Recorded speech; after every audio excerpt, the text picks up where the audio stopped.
esta presentación que sin duda constituye un valioso aporte al pensamiento teológico contemporáneo y al testimonio de su permanente búsqueda de la verdad, más aún con ocasión de los 400 años de vida, 4 siglos de vida del Seminario Mayor de San Carlos y San Marcelo.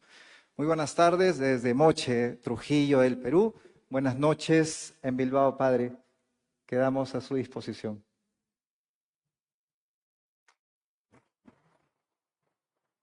Bueno, acabo de escucharles la presentación. Me siento un poco desbordado por esa síntesis que han hecho de una vida, pues ya un poco larga, pero destacando y subrayando elementos fundamentales y siempre positivos. Eso es necesario escucharlo cuando uno ya tiene demasiada edad. Piensa, mirando al pasado, que su vida no ha sido relevante en ningún sentido, y al escucharlo, pues parece que se recarga su autoestima. De ahí viene mi agradecimiento total a todo lo que he escuchado. Bien, vamos a entrar rápidamente en la exposición del comentario que yo haría de mi libro, sin intentar sustituirlo, porque el libro tiene demasiados datos, demasiada bibliografía, pero voy a seguir un hilo conductor que comience explicando por qué he desembarcado en ese amplio horizonte de la historia humana. Que la historia humana no está recogida completamente dentro de este libro fundante, maravilloso, que es la Sagrada Escritura, porque no se puede utilizar la Sagrada Escritura como frontera. La humanidad es mucho más amplia. Siempre recordaré con humor esa anécdota que se va repitiendo año tras año, y hay muchos autores que la repiten, cuando en el siglo XVII un monseñor inglés pudo ofrecer la fecha de la creación del mundo, y el hombre, sin dudarlo ni un solo segundo, proclamó: el mundo fue fundado un 23 de octubre del año 4004. Todavía la gente se sigue sonriendo cuando recuerda esta anécdota. Este hombre había creído que había hecho una gran investigación simplemente sumando las edades de los patriarcas de la Biblia. Le había dado la fecha del 4004 y había alcanzado ya la concreción del 23 de octubre. Todo eso no sirve absolutamente para nada. El ser humano empezó a caminar en la vía de la humanización hace 6 millones de años. Pero, ¿qué es lo que en el fondo me ha preocupado para iniciar esta investigación? Les voy a citar a ustedes un autor descubierto últimamente. Siempre me paso descubriendo gente y lamentando que no lo haya hecho antes. Pero acabo de descubrir a Rob Riemen, un holandés que escribe una obra que se le ha ofrecido ahí, La palabra que vence a la muerte. Es una expresión radical, fuerte, solemne, que dice así: toda formación espiritual que no esté basada en un concepto, una noción de lo que es la perfección humana, carece de valor. No se puede hablar de la fe dejando a un margen la antropología filosófica, la sociología, las ciencias humanas. Tenemos que conocer al ser humano para podernos acercar al conocimiento de Dios. Hoy no se entiende una formación en humanidades con la ignorancia de las ciencias. Hay un libro que no sé si me lo verán ustedes ahí, pero se lo ofrezco ahora, no sé si lo están viendo, Más allá de la física. Es un libro que se publica aquí, es un libro de un autor alemán, Werner Heisenberg. Heisenberg es premio Nobel de Física, fue premio Nobel de Física, y escribe este libro para convocar a todas las ciencias alrededor de una mesa. Por eso titula ese texto Más allá de la física. Más allá de la física existe un mundo impresionante y apasionante que yo copiaría este título de otra manera, más allá de la teología. Tengo la experiencia de compañeros en la Facultad de Teología que al verme a mí interesado por tantas cosas, tantas materias que realmente provocaban mi pasión por la lectura de esas ciencias que no eran las que profesionalmente yo podía conocer en ese momento, y reconocían ante mí con cierta sinceridad y vergüenza también, José Luis, tengo que confesarte que yo solamente he estudiado teología. Yo decía, bueno, no te sientas culpable, pero en el pecado está la penitencia, así que trata de superar esa situación abriéndote a algo que pertenece al ser humano, porque la teología trata del ser humano también. Y no se puede avanzar en el conocimiento del ser humano sin el conocimiento de Dios, y también no se puede avanzar en el conocimiento de Dios si no avanzamos en el conocimiento del ser humano. Teológicamente, por lo tanto, no es aceptable una formación teológica sin referencia a las ciencias. Recuerdo una anécdota sencilla, pero significativa y para mí dolorosa. Cuando un chico de la parroquia que estaba haciendo bachiller me enseñó el libro de religión que tenían en el último curso de bachiller, que era un libro de moral, me lo ofreció, yo leí el prólogo y me encontré con esta sorpresa. El autor del libro decía, para hablar de moral en la actualidad, los moralistas se han abierto a la psicología, se han abierto a la antropología. Todo eso está muy bien, pero nosotros vamos a seguir en la línea tradicional, los 10 mandamientos. Primer mandamiento, primer capítulo, segundo mandamiento, segundo capítulo. Yo me sentí verdaderamente abochornado porque no se puede reconocer que la psicología tiene que ser una iluminación en el terreno de la moral, lo mismo que la sociología, lo mismo que las ciencias humanas reunidas alrededor de la antropología, y luego decir, bueno, todo eso es muy interesante, pero nosotros lo aparcamos. Vamos a decir lo de siempre. Eso es una derrota absoluta, seguir lo de siempre. Pero eso no, reconociendo que esas ciencias pueden ayudarnos a entender la situación del hombre y sobre todo la situación moral de ese hombre. Bien, es una anécdota sencilla, pero comprendida por todos. Vamos a ver. Voy a hacer una afirmación que no espero que provoque el escándalo de los oyentes. Vamos a ver. La historia no empieza en Adán y Eva, ni siquiera con Abraham. Comienza hace 6 millones de años.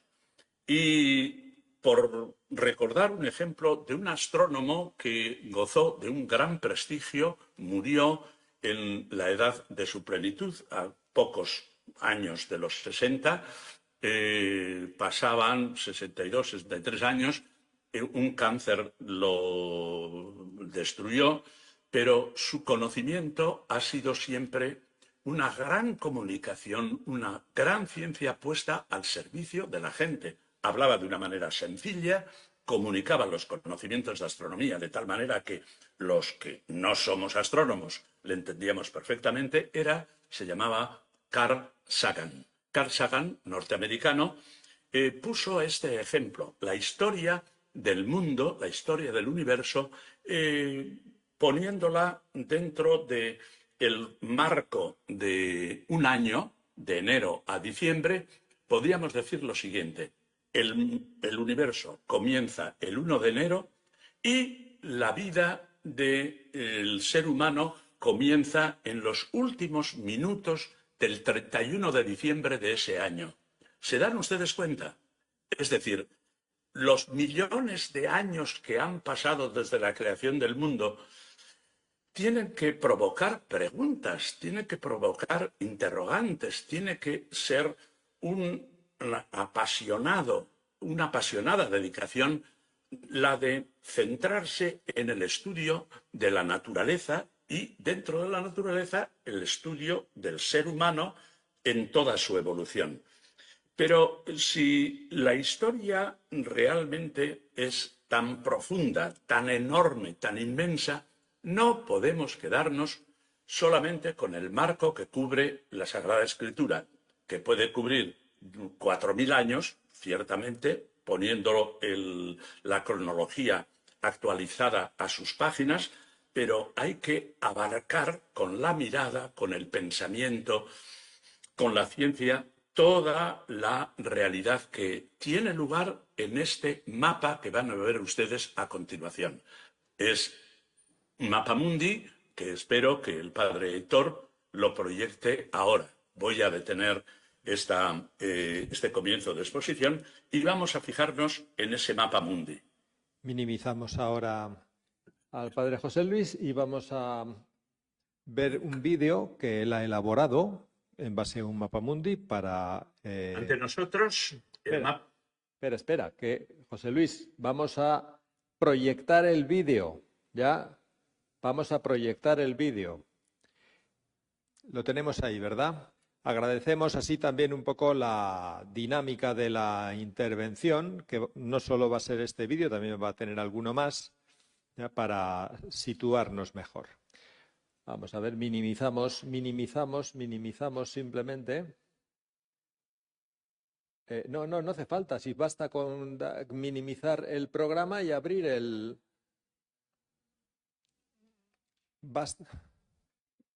Basta con minimizar esta pantalla, ¿ya? Y abrir el vídeo simplemente. A ver. Minimizamos eso sí. Ahora, ¿dónde está? ¿Dónde te has ido? No, esa no es la... Menos mal que no tenías nada comprometedor.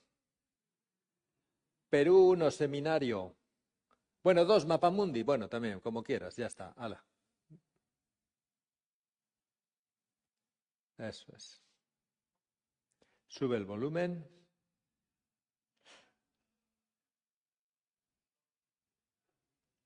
A ver.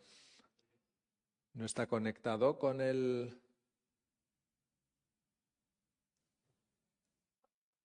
Ahí, a ver. Vuelve otra vez.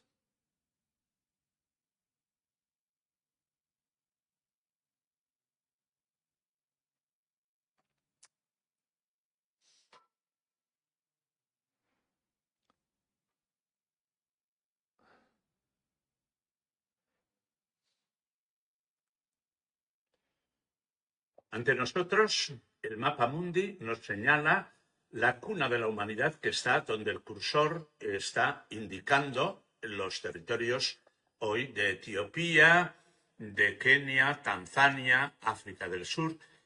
Aquí es donde está lo que los paleontólogos han llamado la EVA, que es un australopiteco encontrado en esta zona, pero que ha sido superado en tiempo por el niño de Town. Son los seres más primitivos hasta el momento que se han encontrado. Bien, aquí esta es la cuna de la humanidad. Desde aquí, hace más de 1 millón de años, salió la primera migración que hizo este recorrido hacia Oriente Medio, Palestina, pasando el Cáucaso, siguió esta mancha verde, que es la llanura europea, hasta alcanzar las costas españolas y alcanzar el yacimiento de Burgos, que es el que les voy a mostrar a través de unos pequeños minutos. Esta es la primera migración. La segunda migración parte también de esta zona, sube hacia el Cáucaso y coge otra dirección. Es la dirección que va hasta el estrecho de Bering. El estrecho de Bering que está aquí, este estrecho está congelado, está helado, pasan por los hielos hacia la zona que hoy es Alaska y a través de esta costa van bajando por toda la cornisa de California, México, Mesoamérica, Perú y alcanzando el extremo de América en Chile.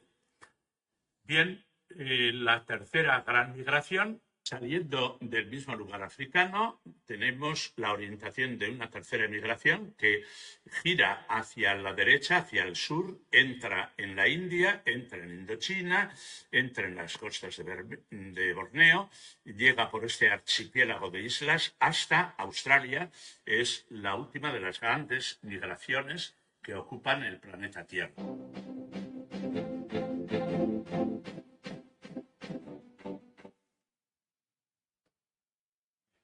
Ahora, no, ya está, ya, no vuelvo. Ahora vamos a maximizar otra vez la pantalla del Zoom para volver. Quien pensaba que por haber venido de Cajamarca a Trujillo había hecho una gran proeza, ya ven que están lejos de acertar. Sigue la exposición.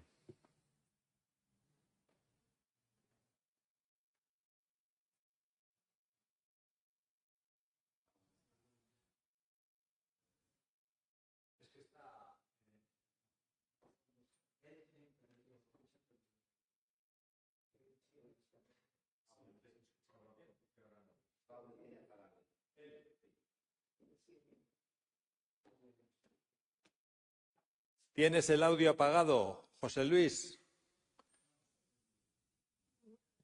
El audio está apagado, el tuyo. Gracias, Jesús. Sí. Eso. ¿Se ha visto bien el mapa? Sí. ¿Se ha visto bien el mapa? Sí, sí. Ah, vale. Entonces continúo con el siguiente tramo. La evolución humana no se ha realizado en línea recta, sino, voy a utilizar la palabra de los paleontólogos, sino en candelabro. Es decir, así como un candelabro tiene varios brazos, al mismo tiempo han convivido grupos humanos distintos en la misma época. No estamos hablando de una serie 1, 2, 3, 4, 5, sino que en la misma época tenemos homínidos que están configurando su cerebro de forma muy semejante, muy parecida, y nos encontramos ante la situación de grupos humanos que desaparecen. ¿Por qué en esos brazos, en ese candelabro humano, desaparecen algunos brazos y otros van hacia adelante? Van evolucionando y dando nuevas especies de homínidos. Pues la respuesta es muy sencilla y muy radical. Los seres humanos que no se adaptan a las circunstancias difíciles con las que tienen que trabajar cada día, estos grupos humanos van desapareciendo. No sabemos a ciencia cierta, con radical conocimiento, cuál es la causa. ¿Por qué? Porque carecemos de elementos escritos, no tenemos libros, no tenemos medios audiovisuales, no tenemos más que restos humanos, primero, durante millones de años, restos óseos. Cuando nos acercamos al Neolítico, vamos a tener adornos en los enterramientos, vamos a tener incluso arte, vamos a tener incluso música, es decir, nos encontramos con un número mayor de datos. Pero inicialmente, de los 6 millones al millón de años, vamos a tener las herramientas que utilizaron a partir de las hachas que van haciendo de piedra. Estamos en plena edad de la piedra es trabajada como cuchillos, como hachas, como martillos, para que este ser humano pueda hacer frente a sus necesidades. Sus necesidades son de defensa de los depredadores, que no suelen tener buenas intenciones con respecto a los humanos, sino que los agreden hasta la desaparición muchas veces de una tribu entera, y estos elementos de piedra les sirven para abastecerse de carne animal. Esa carne que van a consumir y que va a ser beneficiosa para el desarrollo de su cerebro, para el desarrollo de toda su anatomía humana. Van a conseguir ser Homo erectus, es decir, una persona que camina sobre dos piernas y que libera las manos. La liberación de las manos es una auténtica revolución porque pueden desarrollar una cultura instrumental. Pero vamos a ver las principales especies humanas, ya que he dicho que la evolución se hace en forma de candelabro, no en una forma lineal. Vamos a verla con este vídeo que se va a exponer a continuación. Las principales especies del Homo, del género Homo y de la especie Sapiens como tramo final de esa evolución. Fíjense en este documental. El número 2. 3, perdón. 3. Las principales... Bienvenidos y bienvenidas a... Las principales especies de homínidos. Bienvenidos y bienvenidas a esta serie de vídeos en los que vamos a hacer un repaso a las principales especies de homínidos y a las diferentes etapas de la prehistoria.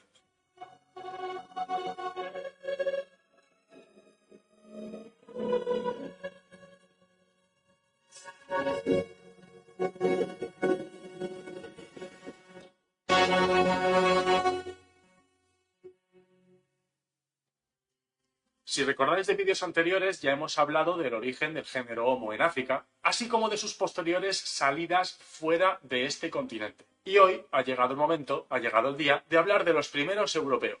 Para ello tenemos que hablar de los yacimientos de la Sierra de Atapuerca en Burgos. En concreto vamos a hablar del yacimiento de Grandolina en la trinchera del ferrocarril. Una trinchera en la que se encontraron cavidades kársticas que habían sido rellenadas por depósitos pleistocenos. En la base del yacimiento de Grandolina se encontraron a principios de la década de 1990 instrumentos de industria lítica de modo 1 u oldubayense, en niveles que habían sido datados como de una antigüedad aproximada de 900.000 años. Pero este yacimiento iba a revelar algo mucho más importante. Durante la campaña de excavación de 1994 aparecieron los primeros restos fósiles de un hominino, Homo antecessor, en el nivel 6 de Grandolina, donde estaba trabajando la arqueóloga Aurora Martín Nájer. Entre estos restos fósiles había un par de fragmentos craneales. En 1997, José María Bermúdez de Castro, Juan Luis Arzuaga, Eudal Carbonell, Antonio Rosas, Ignacio Martínez y Marina Mosquera publicaron esta nueva especie de hominino en un artículo en la revista Science. Como hemos adelantado, a esta especie de hominino la llamaron Homo antecessor, que viene a significar humano explorador, en referencia a que sería el primer hominino en llegar a Europa desde África. En este artículo se concluía que todos los fósiles que se habían encontrado en este nivel de Grandolina pertenecían a individuos juveniles con una antigüedad de alrededor de 900.000 años, piso calabriense dentro del Pleistoceno medio, situando a Homo antecessor como el hominino más antiguo de Europa. Antecessor tenía una mezcla de características tanto arcaicas, primitivas, como más modernas, y se le calcula una capacidad craneal un poco inferior que la nuestra, de 1000 centímetros cúbicos. Todavía no dominaban el fuego, pero sí que usaban esta industria lítica oldubayense, y la usarían para procesar la carne. De hecho, se han encontrado marcas de corte en restos de fauna, pero también en huesos de los propios Homo antecessor, lo que aportó un dato revelador y a la vez escalofriante. Eran caníbales. Las hipótesis más aceptadas barajan que este canibalismo se dio o bien como un aporte necesario extra de nutrientes o como resultado del enfrentamiento de dos grupos rivales, aunque algunos investigadores incluso apuntan a que podría deberse a algún tipo de ritual. Debido a la temprana edad, al hecho de que eran juveniles, se habló durante mucho tiempo del ejemplar H3 como del niño de la Grandolina o del chico de la Grandolina. Pero recientes estudios de dimorfismo basados en sus dientes han permitido afinar mucho mejor. El individuo H1 sí que sería un macho, pero el individuo al que siempre se le había llamado el chico de la Grandolina era en realidad una hembra y deberíamos estar hablando de la chica de la Grandolina. Durante años, las relaciones de parentesco entre el propio Homo antecessor y otros grupos humanos como los sapiens o humanos modernos y los neandertales se ha venido debatiendo, que podría ser el ancestro común tanto del linaje de los neandertales como de los humanos modernos. Aunque para algunos autores esto era difícil de encajar con lo que se veía del género Homo en estas edades, nuevos hallazgos en la propia Grandolina y estudios posteriores han revelado caracteres compartidos entre estos homininos y los neandertales. y que por otro lado las características faciales de la cara de Homo antecessor se asemejaban más a las de los humanos modernos, siendo diferentes de las de los neandertales y sus antepasados directos. Recientemente, y gracias a la investigación paleogenética de las proteínas de esmalte de los dientes de Homo antecessor, se ha demostrado la estrecha relación entre el propio Homo antecessor, los neandertales, los humanos modernos y los denisovanos. Y probablemente sería un pariente cercano de estas otras especies o probablemente un ancestro común de todas ellas. Como veremos en próximos vídeos, en el Pleistoceno medio y superior llegaron a convivir varias especies de homínidos en el planeta. Si nos acompañáis, podremos seguir indagando en estos temas y si no queréis perderos ni un solo vídeo, suscribiros a este canal y darle al botón de la campanita para recibir las notificaciones de vídeos nuevos. Recordad también seguirnos en nuestras redes sociales de la Fundación PALARC.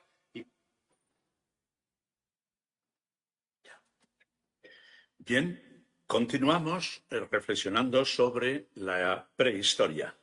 Los humanos salieron de África hace más de 1 millón de años. ¿Por qué? Tenemos que caminar siempre sobre hipótesis. Hay una hipótesis que es absolutamente razonable. Estos humanos, hace 1 millón de años, eran carnívoros. Habían probado la carne, primero tomándola de la que dejaban los depredadores en pleno campo abierto, cuando estos primeros homínidos, los australopithecus afarensis, es decir, los más cercanos a ese tronco del cual partieron una línea que dio lugar a los monos actuales y otra línea que dio lugar a los homínidos actuales. Es decir, nunca podemos decir esa barbaridad de que un mono se convirtió en hombre. No, no, no, no. Tanto simios como humanos han partido de un tronco común, que entonces nadie podía imaginar que esas diferencias se iban a acentuar de tal manera que al final teníamos un hombre completo y un simio que había detenido su evolución y que se repetía el mismo esquema a lo largo de las edades. ¿Qué es lo que les ha hecho humanos a estos seres? Les ha hecho el lenguaje, les ha hecho el pensamiento. Voy a decir algo que, pueden ser... A ver, prepárense para asustarse un poco. No intento asustarles, pero cuando ese dato que han escuchado ustedes en el vídeo de que estos restos del yacimiento que ha descrito maravillosamente bien este documental, pues eran carnívoros, pero que terminaron siendo personas que comían restos humanos. Vamos a ver, esto que está totalmente prohibido y rechazado por el derecho romano fue una práctica bastante común en la prehistoria. Los romanos, en su derecho, lo prohibieron terminantemente. No eran monjas de la caridad porque crucificaban a sus enemigos, no tenían compasión de los derrotados, es decir, no era una civilización pacifista, pero prohibieron terminantemente porque ya pensaban en ese momento que era contra natura. Hay un investigador que se llamaba Mircea Eliade, no es su nombre de pila, pero es su nombre con el que se presentó en la universidad y es el nombre con el que le conocemos todos. Mircea Eliade era un rumano, un especialista en la historia de las religiones antiguas, y él lanza esta hipótesis que es muy interesante, muy sugerente, es muy atrevida, así que prepárense. Él dice que cuando está comprobando esa costumbre primitiva de consumir cuerpos humanos, está pensando en la Eucaristía. A ver, la diferencia es abismal. La Eucaristía es un sacramento. No comemos a nadie. Recuerden que en la Roma antigua, en el siglo I, pues se acusaba a los cristianos de ser antropófagos, así, con todas las letras, porque decían, bueno, estos hablan de la Eucaristía como un sacramento, ya. Esto del sacramento, nada, es un engaño. Estos lo que hacen es consumir carne humana. y eso está prohibido por el derecho romano. Se dan ustedes cuenta que eso es un disparate absoluto. Pero ya que el padre Héctor cuenta anécdotas del Alto Trujillo, voy a contar yo una. Cuando llego a una parroquia de las que él atendía, llego y está una catequista hablando a los niños de primera comunión para explicarles el sentido de la Eucaristía que iban a recibir unas semanas después. La catequista, con toda su mejor intención, decía: a ver, niños, decid conmigo, en la Eucaristía comemos la carne de Jesús y bebemos su sangre. Yo en aquel momento me quedé aterrorizado y le dije al padre Héctor: oye, explícales bien a estos que la Eucaristía es un sacramento, pero no es una antropofagia, no comemos a nadie. En el sacramento hacemos presente la vida de Cristo en nosotros, en nuestra propia persona, pero no hay antropofagia. A ver, la diferencia es abismal. No sé si me he explicado bien, porque como tengo mucha prisa para no apelmazarles a ustedes esta comunicación, entonces lo dejo ahí puntualizado. Me parece muy sugerente que Mircea Eliade pensara en que en el fondo no era alimentarse, la antropofagia es alimentarse de carne humana, no es una alimentación, es un ritual. Ese ritual, en la versión cristiana, viene a ser un sacramento que nada tiene que ver con la antropofagia, pero que en la imagen de Mircea Eliade me parece muy sugerente. Vamos a ver ahora un vídeo sobre los pasos que ha dado a lo largo de estos millones de años el género Homo, y lo hacemos a través de este vídeo que van a ver a continuación.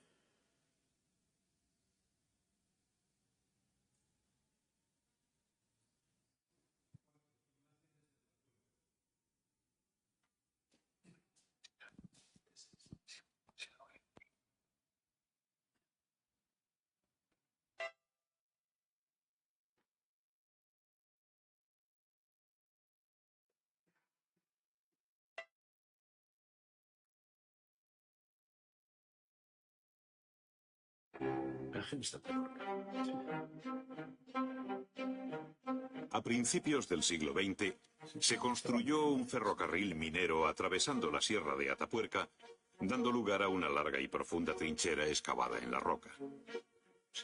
Los trabajadores encargados de cortar la roca caliza se encontraron con zonas de arcilla roja, cuevas rellenas de tierra hace mucho tiempo, ideales para la conservación de restos fósiles. Cada verano, un equipo de arqueólogos y paleontólogos se afanan en descifrar un capítulo importante de nuestra propia historia. En el año 1976 se encontró un fósil humano en una cueva cercana, lo que llevó al paleoantropólogo Emiliano Aguirre a organizar una excavación sistemática. En el yacimiento de Galería, los humanos dejaron sus huellas durante más de 200.000 años. Cada capa sucesiva corresponde a un momento específico. Hay 13 momentos distintos con actividad humana en Galería. Galería actuó como una trampa natural, un agujero en el suelo de la sierra donde los animales caían y morían.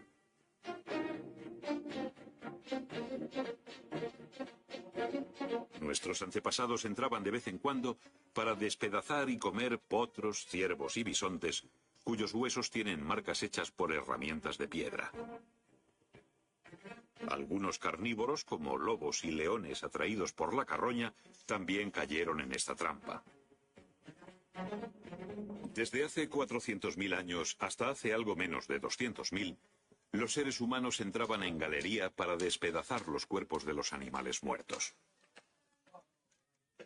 Cientos de herramientas de piedra y fósiles de animales han aparecido en este yacimiento. Fabricaban instrumentos especiales para la caza y para el uso doméstico, como este espléndido bifaz.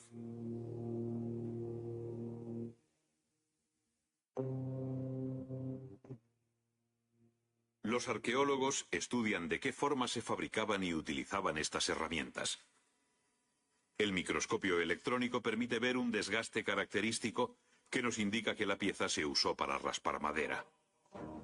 Los utensilios son abundantes, hechos de sílex y cantos de arenisca y cuarcita que traían hasta aquí desde el cercano río Arlanzón. Algunas se usaban como cuchillos. Había punzones y raspadores, cada tipo fabricado de diferente manera. Sus formas eran elaboradas y muy pensadas. Fueron diseñadas para cumplir funciones específicas.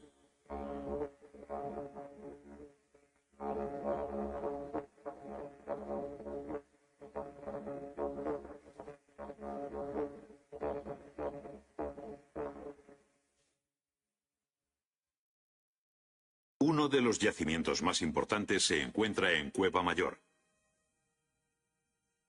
La Sima de los Huesos es un yacimiento muy especial. Para excavarlo es necesaria una compleja organización, estar en buena forma física y el uso de equipos de espeleología. Cada día, para llegar a la Sima de los Huesos, situada a 54 metros de profundidad, hay que recorrer medio kilómetro de cueva. Para acceder a ella hay que descender por una sima vertical de 14 metros de profundidad. Durante siglos las gentes de la zona visitaron esta cueva, dañando el yacimiento en busca de recuerdos. Tras años de duro trabajo se localizó la zona de sedimento no alterado. Analizando las toneladas de sedimento revuelto, aparecieron cientos de fósiles humanos. Lo que no podían imaginarse los paleontólogos cuando descubrieron su primer frontal es lo que les esperaba 4 años más tarde.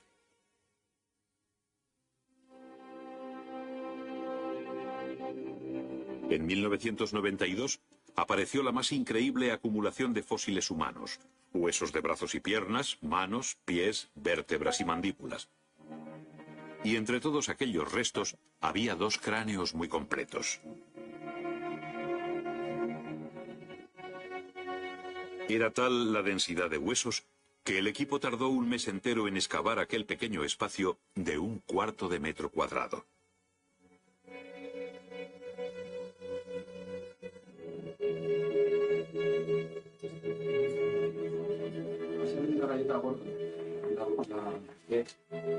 Este cráneo, recuperado en distintas piezas, es hoy día el cráneo más completo y mejor conservado del registro fósil mundial.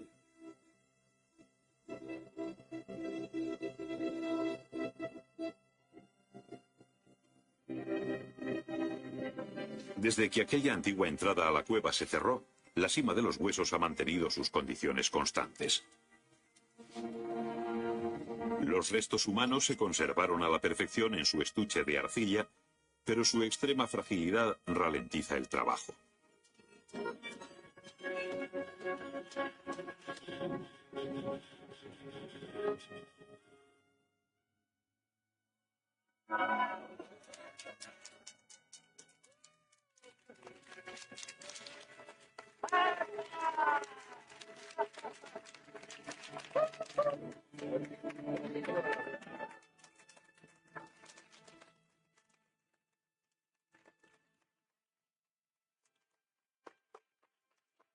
Con más de 300.000 años de antigüedad, la Sima permite comprender la evolución humana en Europa.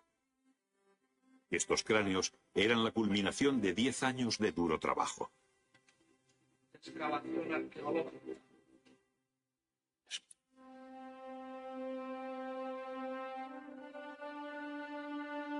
El primer yacimiento en ser excavado fue el llamado Gran Dolina. Los niveles más jóvenes de Dolina son de la misma edad que Galería, aunque aquí los seres humanos no comían animales, sino que fabricaban herramientas. Era su taller. Una curiosa mezcla de fauna africana y europea compartía este territorio con los humanos.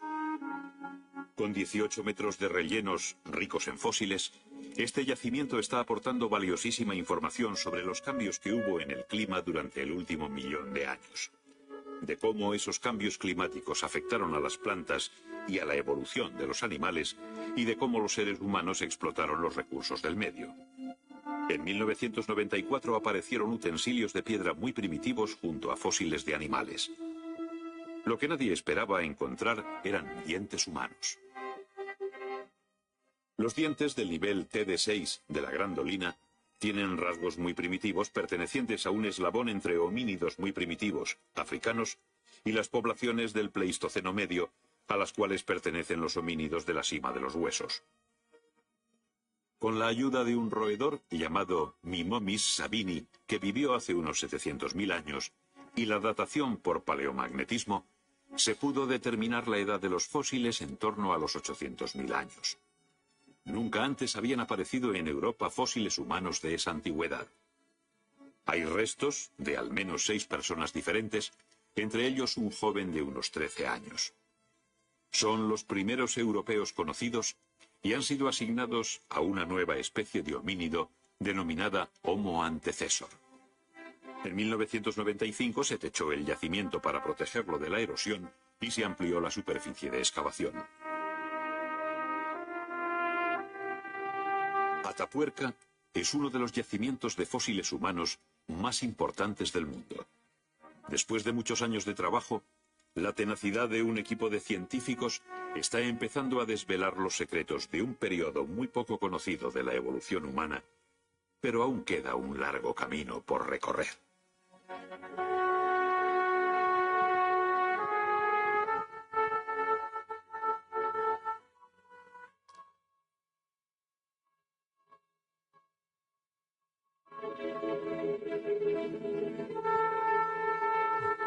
Pasamos nuevamente, José Luis, a la presentación. Bien, avanzamos un poco más, ya estamos cerca del final. Tengan un poquito de paciencia porque quiero recordar varios datos. Ahora va a ser un poquito más difícil porque tengo que hablar de fechas, de cifras y puede ser un poquito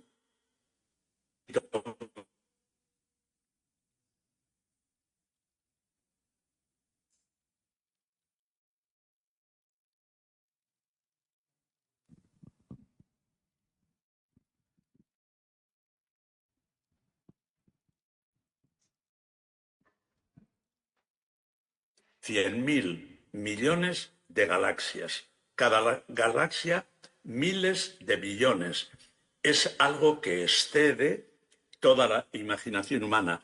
La Tierra tiene un comienzo hace 4.500 millones de años. La galaxia de nuestro planeta, donde está la Tierra, se formó hace 12.000 millones de años. Ya sé, esto es difícil de memorizar, pero les voy a contar una anécdota. Estando ahí en Trujillo, se extendió la voz de que venía el fin del mundo. Una vez más, estoy aburrido a lo largo de mi vida. He asistido a tantos anuncios del fin del mundo que el tema me aburre y casi me enfada. A lo largo de la semana había recibido distintos comentarios de personas que decían, pues mi madre está llorando porque ya viene el fin del mundo el domingo. Bueno, pues subo al Alto Trujillo a celebrar la misa del domingo y dice, bueno, toda esta semana he estado oyendo tonterías del fin del mundo, de que viene este domingo, tal. Vamos a ver, les voy a decir a ustedes cuándo va a venir el fin del mundo y lo van a memorizar de una vez para siempre. El mundo se destruirá dentro de 5.000 millones de años. Lo hará el Sol. Estallará en forma de una inmensidad de calor que abrasará el planeta Tierra, pero dentro de 5.000 millones de años. ¿Alguno de los peruanos aquí presentes piensa estar presente en ese momento? Ya se echaron a reír y se acabó el comentario. A ver, las cifras del universo son inmensas, miles de millones. Tenemos que pensar que el Dios creador no tiene la misma vivencia del tiempo de un ser humano. Los seres humanos vivimos como una inmensidad, esos miles de millones. Para Dios, lógicamente, estas apreciaciones, estos números, no tienen el mismo valor. Pero vamos a entrar un poco en el terreno de la teología.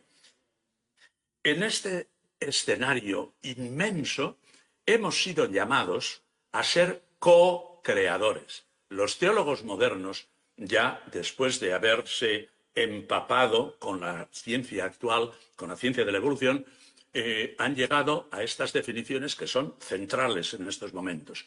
Somos co-creadores. ¿Qué significa esto?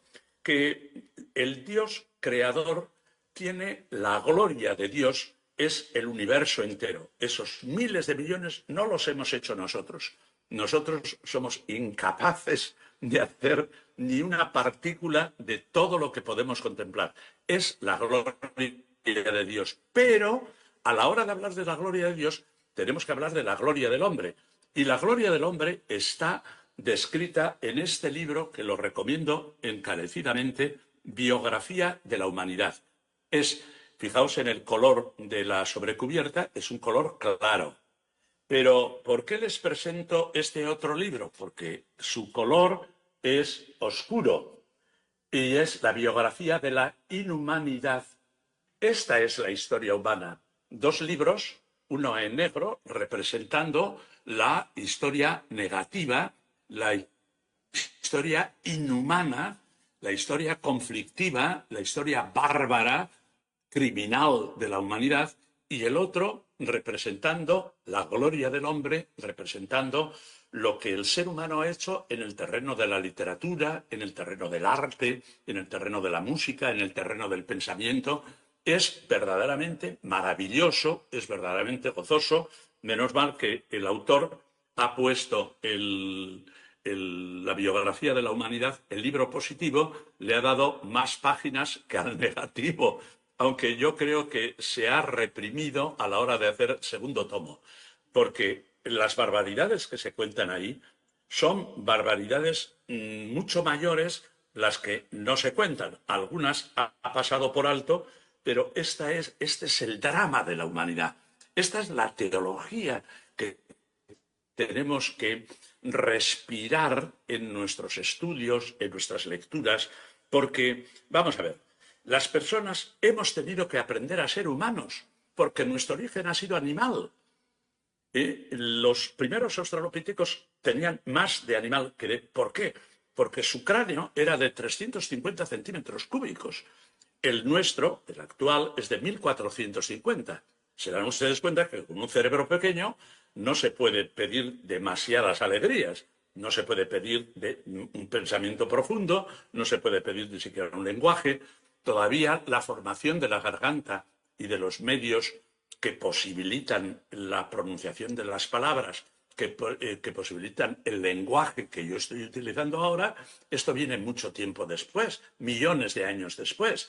El ser humano empieza por emitir sonidos. Se dice, son hipótesis de sentido común, que los primeros lenguajes humanos se parecían mucho al lenguaje de los sordomudos, que hablan por señas. Se dan ustedes cuenta que hasta la televisión está haciendo informativos en los cuales se oyen las personas que tenemos el oído normal, pues estamos oyendo el lenguaje que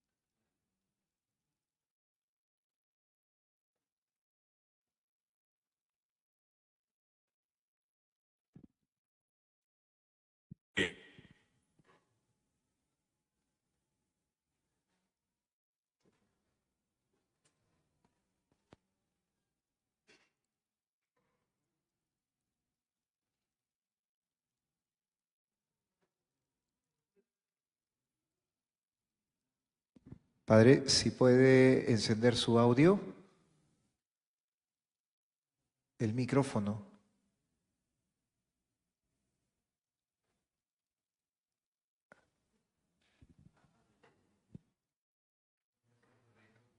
Sí, parece que es la conexión del...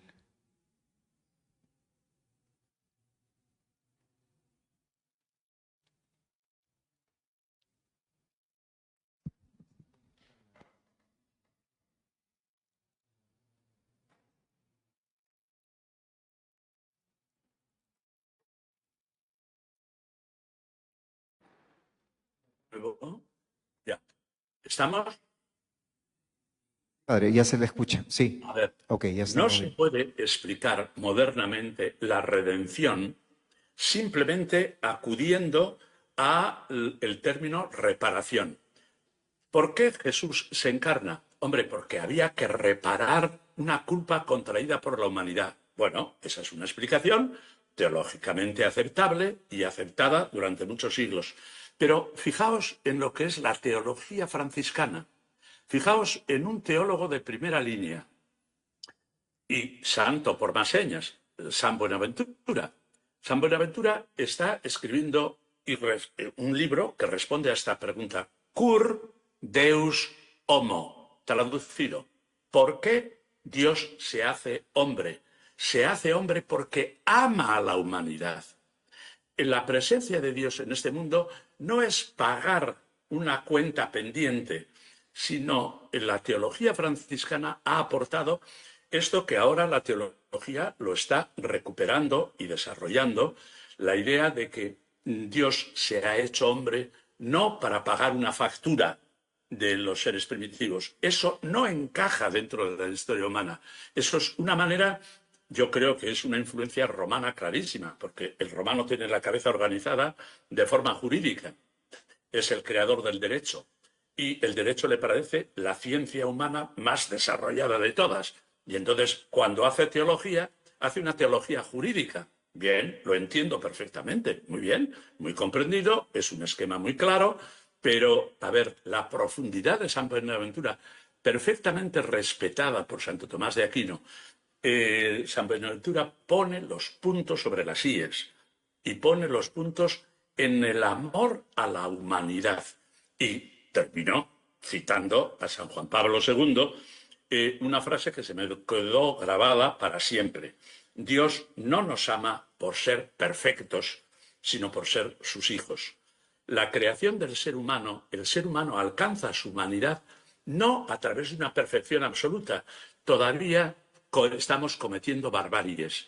La barbarie de la guerra, la barbarie del asesinato, la barbarie de la explotación del ser humano. Eso es una herencia horrible que el ser humano está llamando a superar.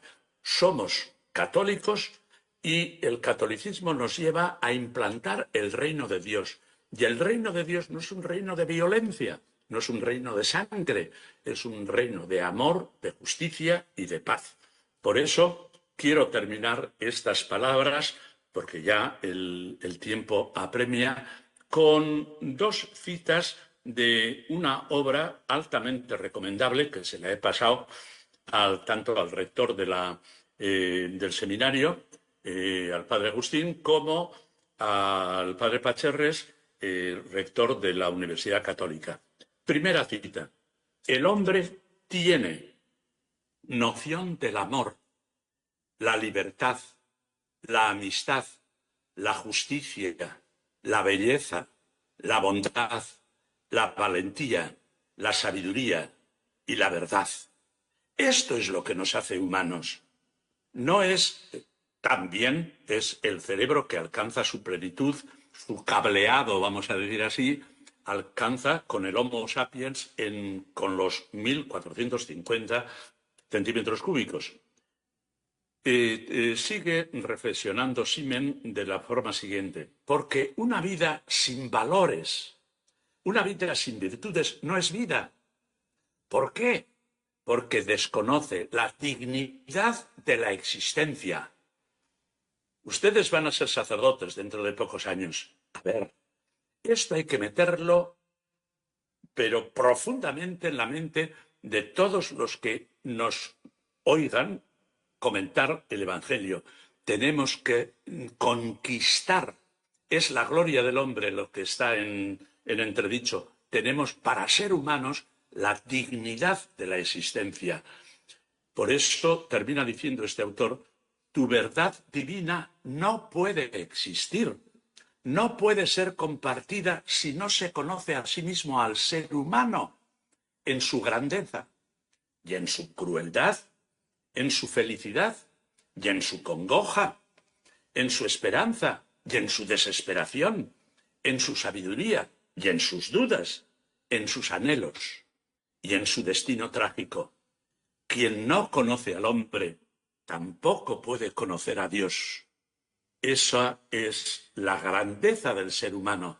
No tenemos que hablar de un ser humano disminuido en sus facultades mentales, en sus facultades humanas, sino de ese ser llamado a la plenitud, llamado a la dignidad.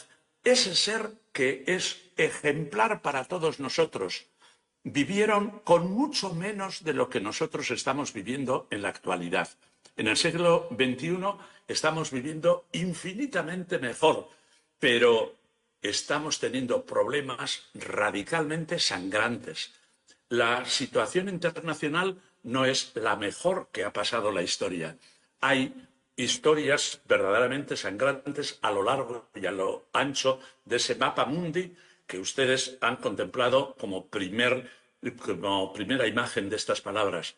Ahora quiero que les quede grabado este pensamiento de uno de los intelectuales europeos, holandés, Riemann, que debe ser atendido en sus reflexiones porque son profundas y son las que dan valor a esa serie de pueblos humanos, pueblos con dificultades enormes, con problemas y desafíos terribles, pero que fueron capaces de vivir, fueron capaces de luchar, fueron capaces de descubrir el bien y de seguir el bien hasta crear la biografía de la humanidad.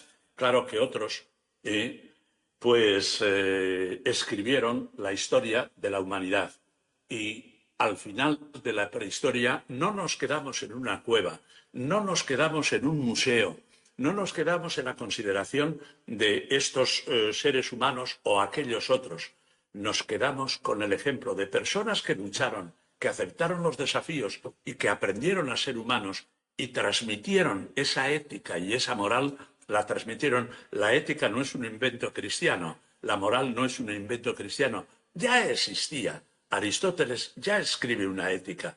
La ética ya está en muchos pueblos desde tiempos inmemoriales. No sabemos poner fecha, pero los seres humanos fueron atraídos por el bien. Esa es la clave de todo lo que podemos estudiar de las personas antiguas. Nos están transmitiendo la dimensión del bien, el horizonte del crecimiento, el horizonte majestuoso de la gloria del hombre.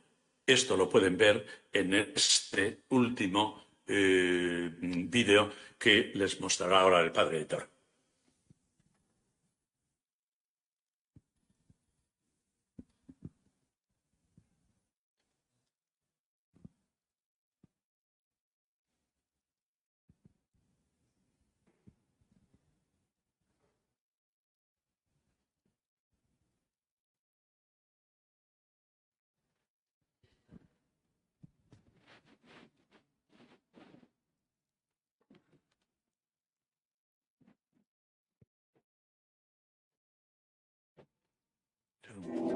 Tres vídeos.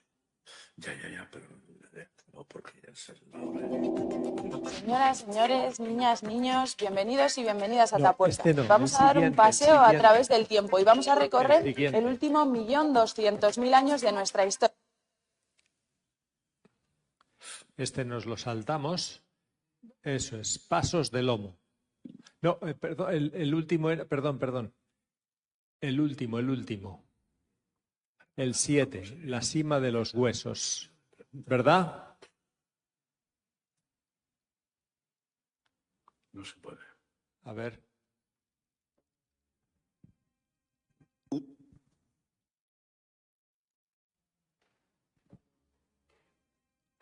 Uno de los yacimientos más importantes se encuentra en Cueva Mayor. La cima de los huesos es un yacimiento muy especial. Para excavarlo es necesaria una compleja organización, estar en buena forma física y el uso de equipos de espeleología. Cada día, para llegar a la cima de los huesos, situada a 54 metros de profundidad, hay que recorrer medio kilómetro de cueva. Para acceder a ella hay que descender por una sima vertical de 14 metros de profundidad. Durante siglos, las gentes de la zona visitaron esta cueva, dañando el yacimiento en busca de recuerdos. Tras años de duro trabajo, se localizó la zona de sedimento no alterado. Analizando las toneladas de sedimento revuelto, aparecieron cientos de fósiles humanos. Lo que no podían imaginarse los Algo ha fallado paleontólogos cuando porque descubrieron su este ya lo origen hemos frontal visto. es lo que les esperaba 4 Pasos años de más lomo, pasos de lomo. José Luis. Diario de pasos de lomo, exacto. Eso es, pasos de lomo. Sí, ha habido Sí, correcto. El 6, diario de los pasos de lomo. Exacto. Eso es.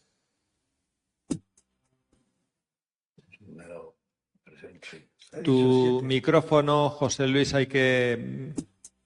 La prehistoria es la parte de la historia más remota.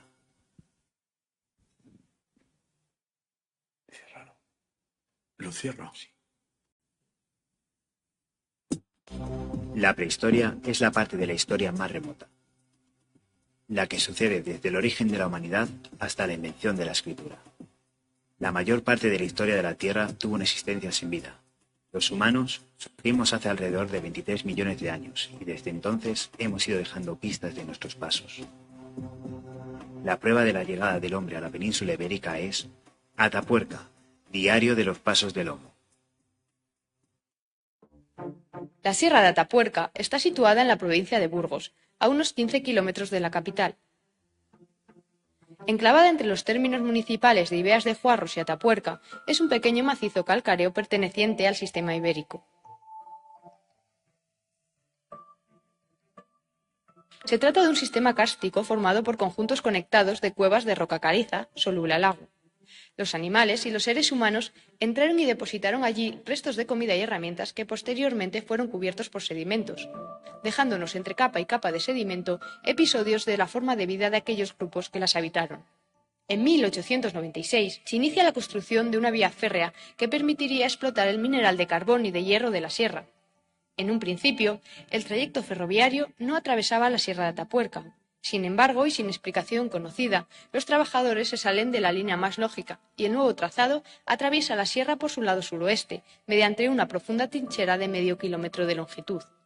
La utilización de explosivos para la creación de esta trinchera permitió la aparición de cuevas colmatadas con sedimentos pleistocenos, con huesos e industria lítica, exponiéndolos a la luz y mostrando claramente su estratificación. En 1976, el ingeniero de minas Trino Torres desciende a la cima de los huesos en busca de restos de osos fósiles, y allí se encuentra varios restos humanos que confía a su tutor, Emiliano Aguirre.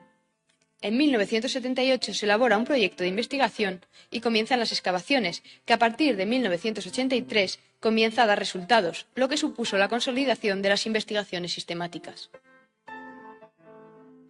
Con el comienzo de las excavaciones y las numerosas cavidades rellenas con las que cuenta la sierra, se hace necesario ponerles un nombre y trabajarlas de forma individual. Sima del Elefante es una cavidad que fue seccionada por la trinchera, siendo visible su relleno a uno y otro lado de la vía férrea. Tiene 25 metros de altura y 15 de anchura. Abarca en su formación sedimentos de hace 1.200.000 años hasta hace 150.000. Cuenta con un total de 21 niveles y en el primero se han recuperado restos óseos de especies animales con señales de acción de instrumentos líticos. También en esta primera zona se han encontrado esquirlas de piedra que pertenecen a los más antiguos instrumentos reconocidos en Iberia.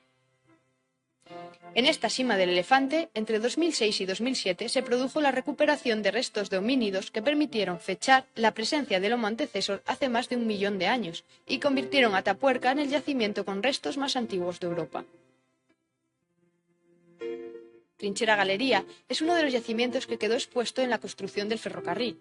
Se trata de una galería conectada con cueva de zarpazos y con un conducto vertical a modo de chimenea con 16 metros de sedimentos ricos en fósiles de animales, plantas e industria lítica de hace más de 200.000 años.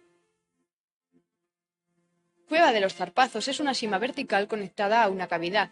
La entrada actual se hizo por los operarios del ferrocarril. La primitiva está más arriba. Lo más característico son las marcas dejadas por zarpazos de oso en la pared, que dan nombre al lugar. En este yacimiento se han encontrado restos humanos pertenecientes al Homo heidelbergensis. También han aparecido numerosos utensilios que han permitido conocer la forma de vida de nuestros antepasados. Grandolina se encuentra a menos de 500 metros de Sima del Elefante. Es un yacimiento con 20 metros de altura y 18 de anchura, que ha sido dividida en 11 niveles. Esta cavidad, en su nivel 7, presenta una característica denominada inversión magnética y que significa que los niveles inferiores tienen más de 780.000 años y menos de 990.000, y los niveles superiores menos de 780.000 años.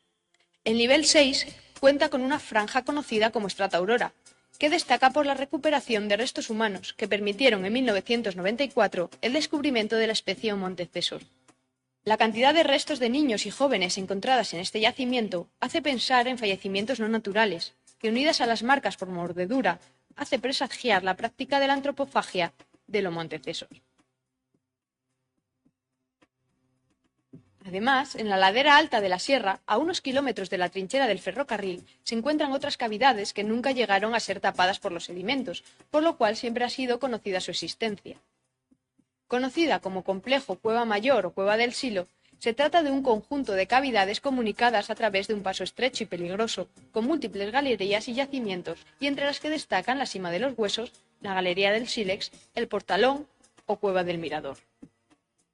Cada verano, durante el mes de julio, los investigadores limpian las cavidades de Atapuerca para obtener metro a metro nuevos huesos de los antiguos pobladores. La excavación permite recuperar, ordenar y almacenar objetos para su posterior estudio y con ello generar conocimiento universal. Equipos multidisciplinares participan cada año en la obtención y el estudio de los restos que alberga la sierra. Entre los diferentes investigadores podemos encontrar disciplinas como la geología, la botánica, la paleontología humana, la micropaleontología, la paleontología animal, la zooarqueología o la tafonomía, entre otras. La investigación de los restos de Atapuerca conlleva diferentes fases. La extracción, que consiste en excavar cuidadosamente el sedimento e ir discriminando los objetos con valor arqueológico. Para esta actuación, en Atapuerca se ha realizado una cuadrícula de 1 metro cuadrado que permite dotar a cada resto de su referencia espacial. El lavado es el proceso que comienza con el secado de los sedimentos y una primera búsqueda en el exterior de pequeños fósiles. A continuación, los sedimentos, ya secos, se llevan al río, donde con bombas de agua se lavan y tamizan, lo que permite extraer fósiles de tamaños muy pequeños como los huesos de micromamíferos que no pueden descubrirse a simple vista. Desde que se comenzara a excavar, los yacimientos de Atapuerca han permitido la obtención de importantes descubrimientos. Y es que Atapuerca es, sin duda, el diario de los pasos del Homo.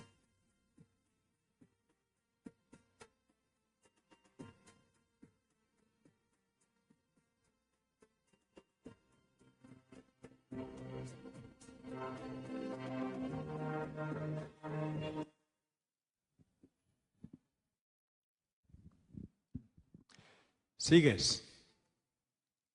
No, simplemente dar por concluida la comunicación porque ya vamos a llegar dentro de unos minutos a las 2 horas y me parece que la resistencia de los asistentes está llegando ya a su consumo final.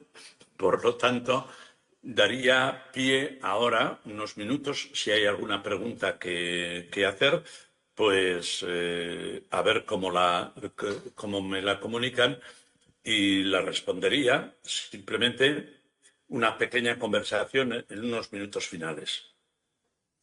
Bien, si alguien quiere formular una pregunta, levanta la mano y le acerco el micro.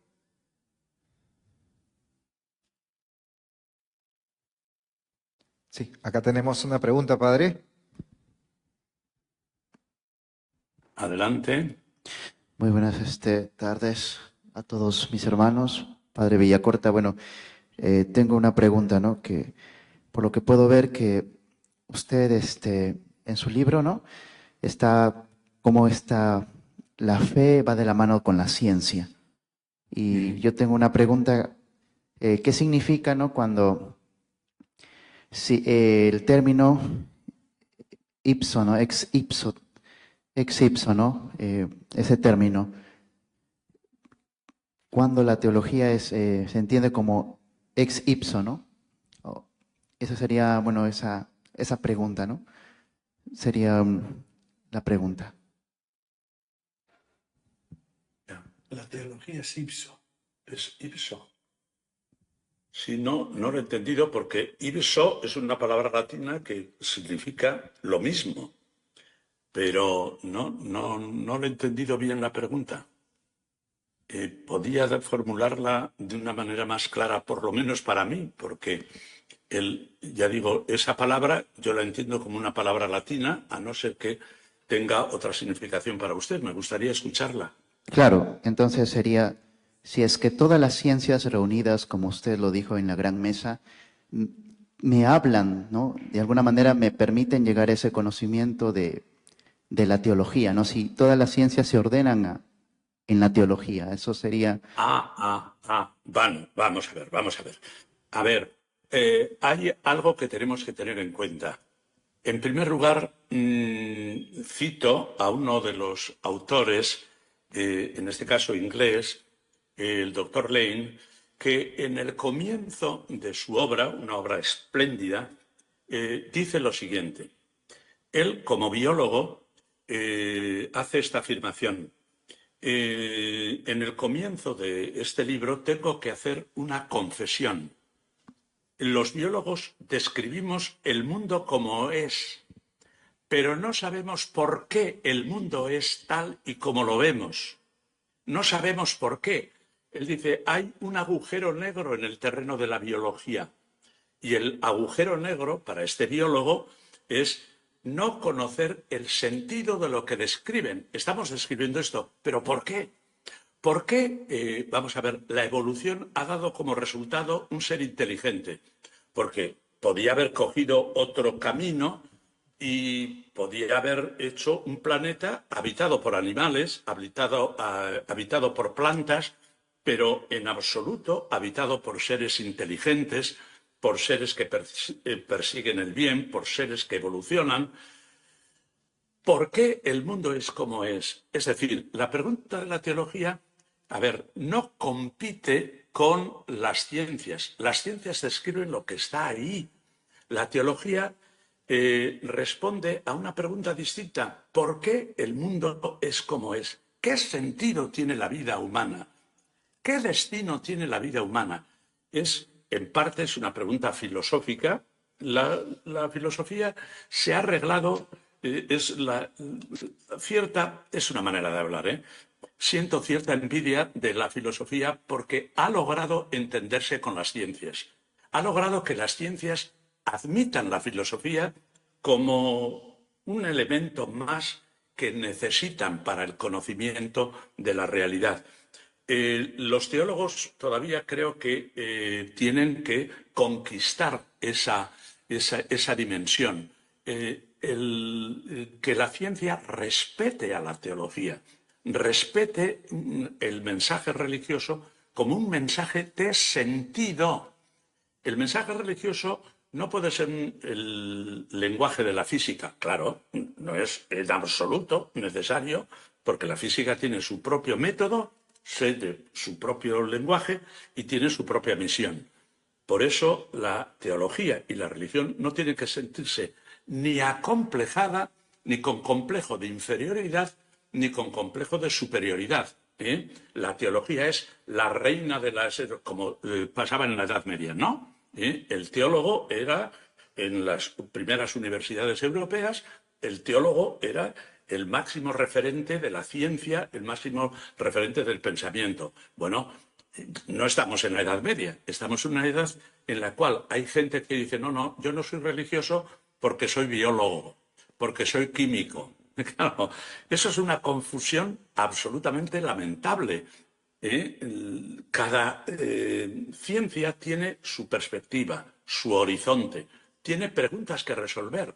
Pero la pregunta que tiene que resolver la química, la biología, la física, no es el sentido de la existencia humana. Eso que un filósofo francés que escribió una obra que tituló La acción, se refería al actuar humano. Era Maurice Blondel. Termina su obra con esta pregunta, netamente filosófica. pero que entra dentro de la teología, filósofo católico, sí o no, el ser humano tiene un destino, la vida tiene un sentido. Esa es la clave de la filosofía y esa es la clave en la cual la teología se sitúa, aportando sentido a la existencia humana, no explicando cómo es, sino cuál es su sentido, hacia dónde se dirige, cuál es el sentido de la evolución. Lo que no se puede hacer, yo desde luego, una vez creo que les pareció curioso a mis feligreses aquí en Bilbao, cuando les dije, bueno, ustedes son mi parroquia y son mi familia. Les voy a hacer una confesión, que solamente se puede hacer en familia. He tratado de ser ateo y no lo he conseguido. Les hizo gracia. No como que don José Luis dice que ha intentado ser ateo. Es que no me cabe en la cabeza que una persona diga la vida no tiene sentido. La vida hay que vivirla lo mejor posible y cuando uno se muere, pues se acabó la fiesta. Ya bajamos la persiana y todo está concluido. No puedo, no entiendo. Mi cabeza, mi cerebro, no sé cómo está formateado, pero necesito un sentido para vivir. Eso es lo que tenemos que procurar como sacerdotes, como creyentes, como cristianos. Buscamos no una competencia con la química. La química sigue adelante. Benditos sean los químicos, benditos sean los biólogos que trabajaron al unísono para alcanzar una vacuna contra la COVID-19. Yo he alabado públicamente a los científicos que lograron salvar a la humanidad pues, de una situación verdaderamente dramática, ¿no? Pero, insisto, hay que saber cuál es el terreno propio de la teología. El terreno propio de la teología es la aportación de sentido a la vida humana. No se puede decir, mira, la vida humana es algo que ocurre, es un suceso que tiene un final pues brusco y un final sin ningún sentido de ninguna clase. Se muere y se acabó todo. Tenemos que ser portadores de sentido en una civilización que en Europa, sobre todo, con fuerza se ha extendido la idea de que no hay sentido, hay que vivir lo mejor posible y cuando uno muere, pues se baja la persiana y se acabó todo. Eso es algo que el teólogo debería conservar siempre. Bien, ¿alguna cosa más? Sí, si hay alguna otra pregunta, por favor, levanta Sí. la mano. Sí, a ver. No, padre, no tenemos ninguna otra pregunta. Bueno, pues muy bien, aquí ya van a ser las 12 de la noche, ya es una hora un poco intempestiva, pero bueno, encantado de haberme podido comunicar con ustedes. He tratado de presentar este libro dentro de la serie de preocupaciones que han sido las que han ido conduciendo este libro en la búsqueda de respuestas a preguntas que me parecían radicales, me parecían importantes, me parecía que el teólogo tiene que salir al encuentro de las ciencias para juntos buscar soluciones y respuestas a los problemas humanos. Bien. Muy bien, vamos a brindar un fuerte aplauso al padre José Luis Villacorta Núñez. Sí.